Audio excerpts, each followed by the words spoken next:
Today is the we're learning for the second day of the month of Adar, Sunday, the first day of the week of Parashat Shabbat Terumah. Bezat Hashem will be learning two mitzvot d'oraita today. Mitzvah number 253, the prohibition of placing a tattoo on a body.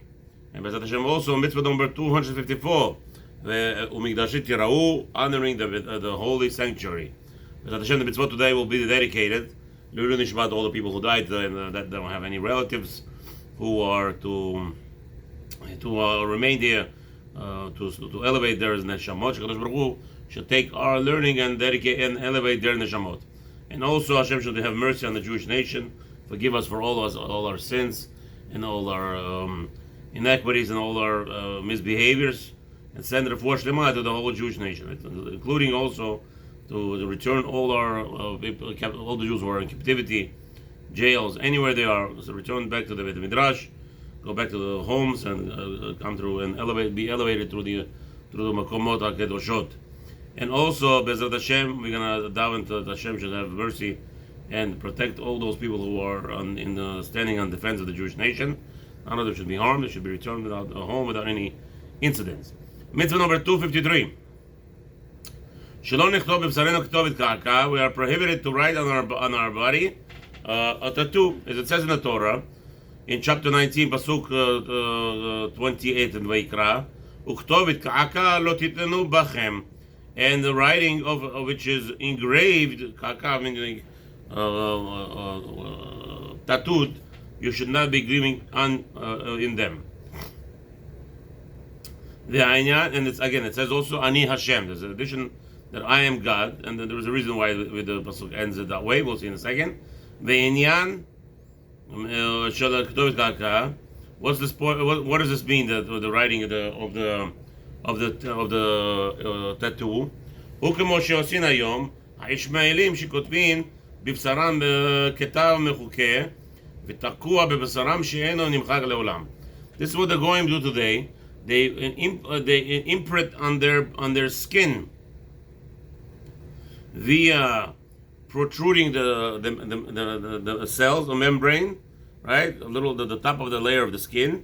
They're putting it with a needle and then filling it with ink, or they're doing it at the same time, or whatever. Maybe they already have that to do it at the same time. That's how you see all those beautiful designs of pictures, a real picture with different colors, different everything on the skin. So that's obviously was not painted later on, because it was painted later on, it would be much more harder to do, unless they do it piece by piece. So I think today already they have the machines that they actually, as they're punching in the hole, they're putting in the ink that you want, and this way that they have all those paintings. So the rabbi says this is the custom of the goyim today, and it doesn't get erased ever. That's what we're talking about, the tattoo that never gets erased. That's the prohibition. ואין החיוב של מלכות נוהג אלא בכתב שהוא גם חקוק באור על ידי חריטה וגם רשום בדיו או בכחול. So now you have to understand that the lashes, a person who does a tattoo on himself gets lashed. So the lashes don't obligate a person lashes. He will not get lashed unless he has protruded the skin and painted on top. Both aspects.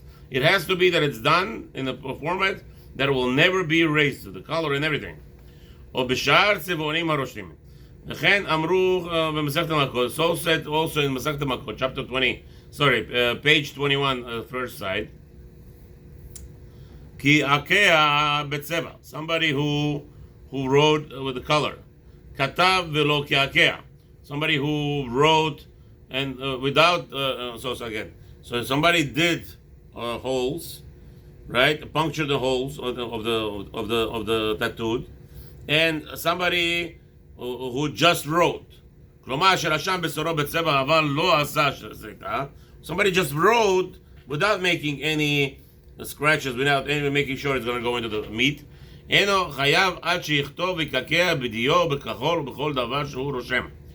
not going to be obligated malkut until he is really is writing in it, and it goes into the skin in a way, in a format that is going to be like a drawing, a writing that will not be erased. And only then So if somebody did just protruding, the holes, without feeling getting ink, or the other way around, just ink without the holes, that would be not that would not be sufficient enough to give the person 39 lashes. משושי מצווה, מה שכתבנו בהקפת הראש ובהשחתת זקן, סמוך. Okay, the foundation is the same way what we taught about taking off the pe'ah and taking off the beards. What is the problem here? The whole point over here, the prohibition is in what? It entails avodah zarah. And actually there is an opinion in the Gemara that holds that the tattoo is avodah zarah. It's in its own right, because Hashem says that we have an oath. The Jewish people have an oath. We have a sign.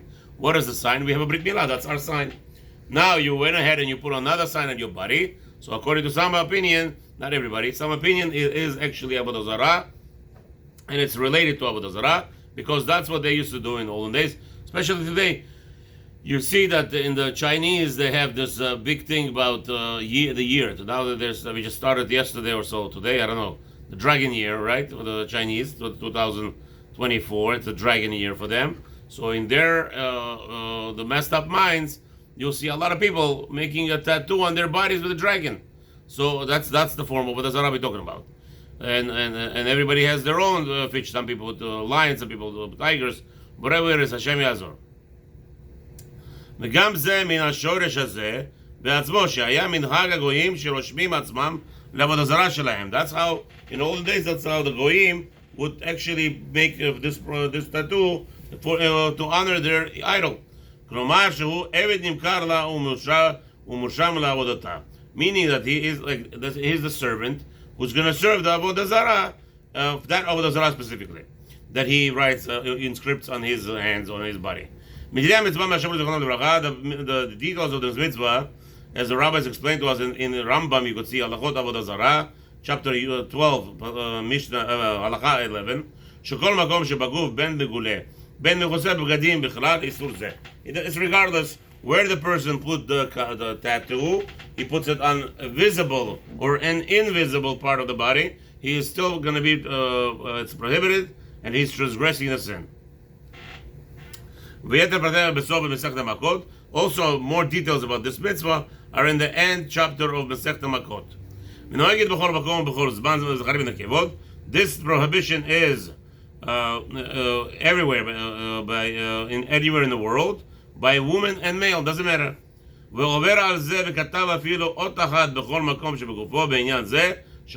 a person went ahead and he wrote even one letter, right? That we discussed, even one. Or any color that the people use to write for that purpose, loke gets lashed.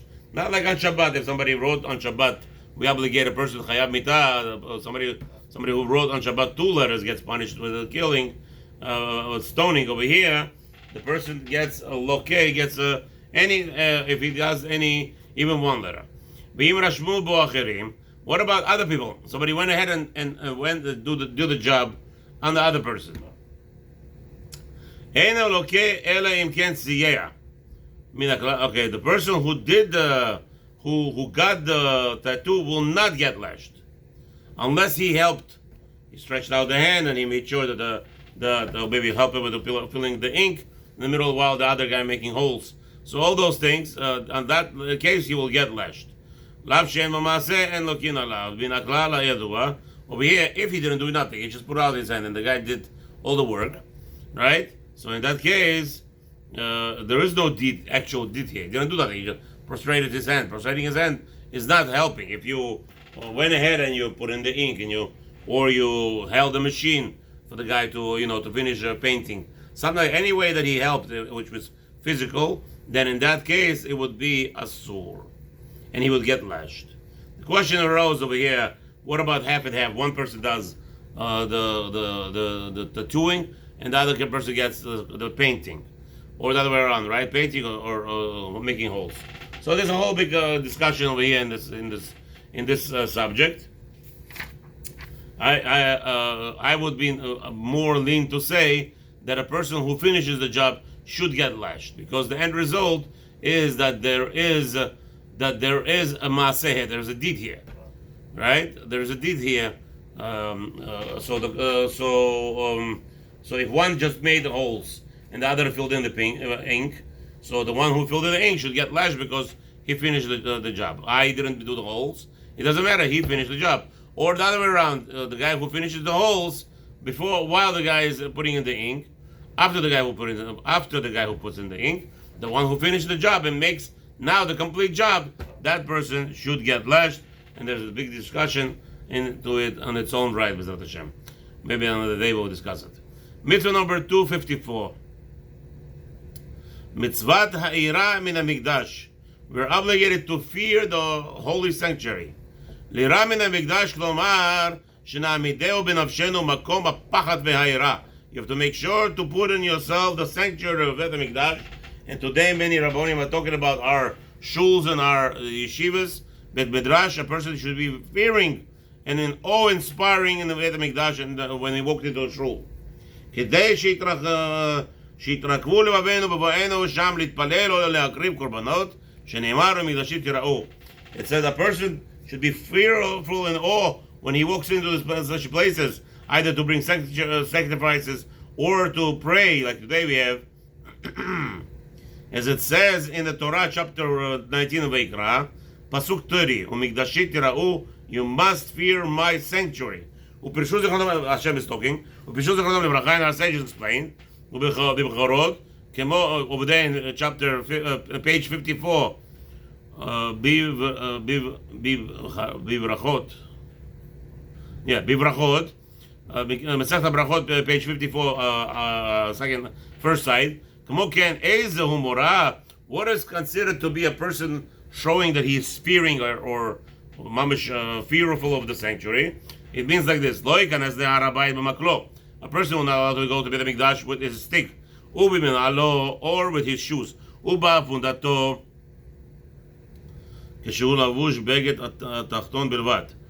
with his pajamas, or walking in there with a lot of dust on his feet. Okay,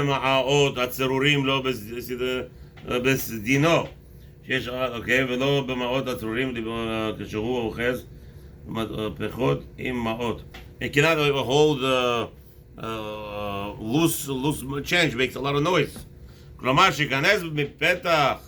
Okay, and also lo yasenu kapandria. Kapandria is walking into one place and going out from the other door. That's also not allowed to be done. Even today we have that halakha. Now we say, what about walking with the shoe? With the shoes, we have obviously to the Knesset we go with the shoes, and it would be muzar to go without it. And with the sticks we are allowed to, and we'll see over there. Okay. Also, you're not allowed to spit, which we pointed out today earlier. Lubavitch will have a big problem when the Beit HaMikdash is going to be built. If they're training themselves in the middle of Alei Shavech to spit under the floor, which is a big problem in itself.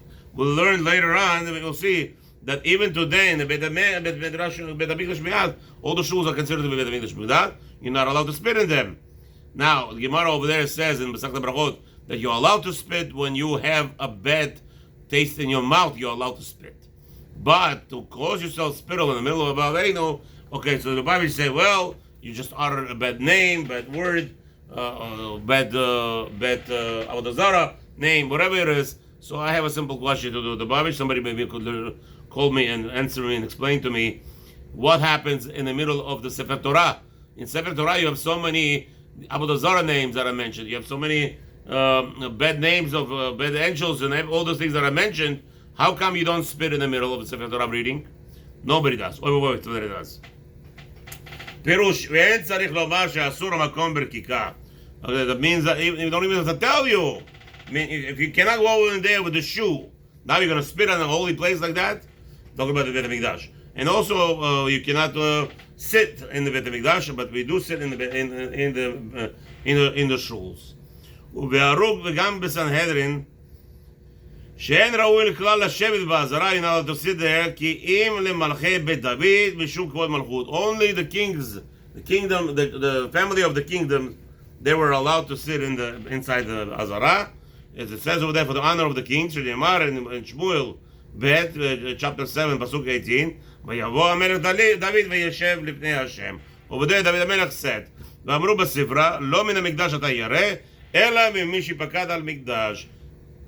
You're not afraid of the Beit HaMikdash, you're not afraid of stones or the sanctuary. Rather, you're afraid of what? Whoever is in charge. And that's Hashem. משלושה מצווה זו כתבתי למעלה, במצווה ועשו למקדש, סדר ויקחו לתרומה ובמקומות אחרים. Again, the whole point over here, the foundation of this mitzvah is because Hashem wants us to have a special place where it's sanctified, where you're going to behave properly with it, where you're going to have more attentiveness, more relationship, and you relate yourself to the holy place. That's the Beit HaMikdash. So obviously you're going to have to be more careful in your interaction and deeds in that place. What the rules are? You're not allowed to come in anytime to the Beit HaMikdash unless you're doing something there that's need to be there. Anybody who completed the job and went out, so that's what our custom of the Sfaradim. When we leave the Beit HaMikdash Me'at, we actually turn ourselves towards the Heichal, the face towards the Heichal. We bow down and we walk out with our behind towards the door and step backwards. This is how everybody went out of the sanctuary. Even today, we said already, the shuls and the yeshivas, they're all the people where people are learning. It's also considered to be a sanctuary, and that's how you walk out.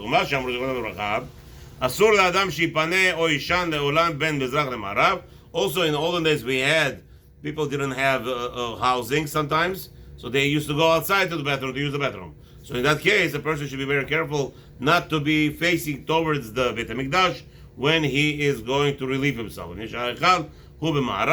Okay, so it explains to you all those things. Now today we don't have the problem because we have private rooms, we have everything isolated, everything is divided, and in that case there's no problem whichever way it looks. Whichever way the bathroom is pointing. Again,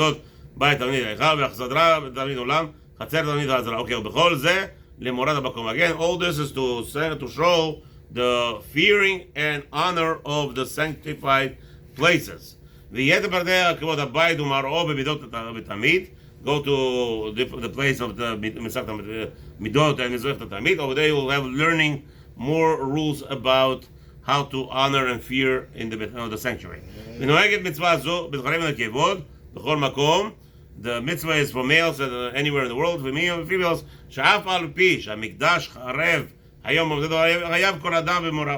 Even today we are still obligated to be fearful in that place, in the holy place of the Mikdash. Today, obviously, you're not allowed to go in anywhere in that place, especially not where you're going to be chayav karet. Therefore, Baruch Hashem, it's closed out. That some people are wise guys are actually they have an openings to go to Har Bayit. We don't because of chash, which could be chas v'shalom. A person is tamemet could be chayav karet. Now, ולא ייכנס אלא במקום שהוא מותר להיכנס בו בבניינו. So somebody said today, what about the toilets in our shuls? What about the kitchens? It's not really sanctuary. No, you're right, it's not real sanctuary, but it is sanctified. Everything that belongs to the Bet Knesset, everything that's part of it, it's sanctified. And in the olden days, I was told, people would be so careful not to have a little drip of any dirt and speckle on the floor. Even the old people would just go up and pick it up and throw it to the garbage if a child dropped something, because that's so important and careful a person should be. Okay?